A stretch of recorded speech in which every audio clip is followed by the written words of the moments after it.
ഒരുപാട് എനിക്ക് തോന്നുന്നത് ഈ മണ്ണാർക്കാട് ഒരു ആശുപത്രി ഇങ്ങനെ ഈ വിദേശ ബഹിരാഷ്ട്ര കുത്തക എന്നൊക്കെ നമ്മൾ പറയുന്ന അവരന്വേഷിച്ചു തുടങ്ങി.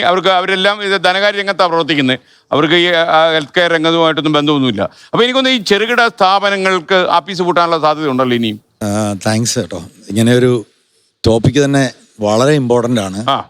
ചെറുകിട ആശുപത്രികൾ പൂട്ടിപ്പോവുകയല്ല ചെയ്യുന്നത്, അത് കൊണ്ടു നടക്കാൻ പറ്റാതെ വരികയും. ഞാൻ പറയാം, അതായത് ഒരു ഡോക്ടർ തന്നെത്താൻ നടത്തുന്ന ക്ലിനിക്ക് അല്ലെങ്കിൽ ആശുപത്രി, ഇതെല്ലാം ഒരു റൂറൽ ഏരിയാസിലായിരിക്കും മിക്കവാറും, അല്ലെങ്കിൽ ടൗണിന്റെ നടുക്ക് ഒരു ചെറിയ ക്ലിനിക്ക് ആയിരിക്കും.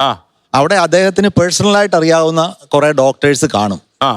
ഇപ്പൊ ഞങ്ങളുടെയൊക്കെ അവസ്ഥ എന്താന്ന് ചോദിച്ചാല്, നിങ്ങളുടെ കീഴിൽ എത്ര ആശുപത്രികളുണ്ട്? ഞങ്ങളുടെ അവിടെ ഒരു 10-15 ആശുപത്രി ഉണ്ട്, കുഞ്ഞത് ചെറുകിട. അപ്പൊ ഞങ്ങൾ വരുന്നിടത്തെന്ന് പറഞ്ഞാൽ കൃഷിക്കാരാണ്. അച്ഛന് ഹാർട്ട് അറ്റാക്ക് ആണ്, കണ്ടുപിടിച്ചു, നമ്മൾ കണ്ടുപിടിച്ചു, ECG എടുത്തു, കണ്ടുപിടിച്ചു.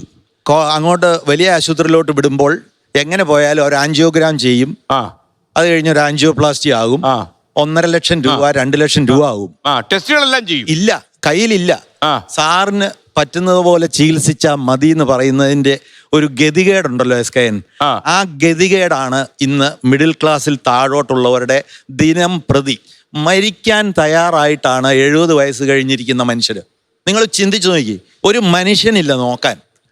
ഗവൺമെന്റ് എവിടെയാണ് നോക്കുന്നത്? ജനം എന്താ കാണുന്നേ? വീട്ടിലിരിക്കുന്ന അപ്പനെയും അമ്മേനെയും ഒരു രോഗം വന്നാൽ ആശുപത്രിയിൽ കൊണ്ടുപോകാൻ ആളില്ലാത്ത സ്ഥിതിയാണിപ്പോൾ. ബഹുമാനപ്പെട്ട ചീഫ് മിനിസ്റ്റർ അത് മനസ്സിലാക്കിയിട്ടാണെന്ന് തോന്നുന്നു വയോജന വകുപ്പ് എന്ന് പറഞ്ഞൊരു ഡിപ്പാർട്ട്മെന്റ് തുടങ്ങാമെന്ന് പറഞ്ഞപ്പോൾ എനിക്ക് വളരെ ആഹ്ലാദം തോന്നി. ഞങ്ങളുടെ അസോസിയേഷന് തന്നെ വളരെ ആഹ്ലാദം തോന്നി. പക്ഷേ ഇവര് ഗ്ലൗസും കത്തീറ്ററും കൊണ്ട് വീട്ടിൽ കൊടുക്കുന്ന പരിപാടിയാണെങ്കിൽ അതിനോട് എനിക്ക് യാതൊരു യോജിപ്പും ഇല്ല.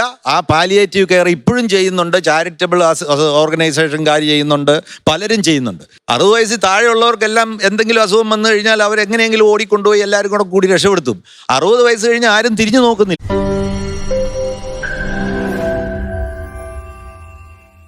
ലോകത്തെവിടെയായാലും ഏത് സമയത്തും 24 വാർത്തകളും ഓഗ്മെന്റഡ് റിയാലിറ്റി പാക്കേജുകളും എക്സ്പ്ലെയിനറുകളും വിശദമായി കാണാൻ ഞങ്ങളുടെ യൂട്യൂബ് ചാനൽ നിങ്ങൾക്ക് സബ്സ്ക്രൈബ് ചെയ്യാം.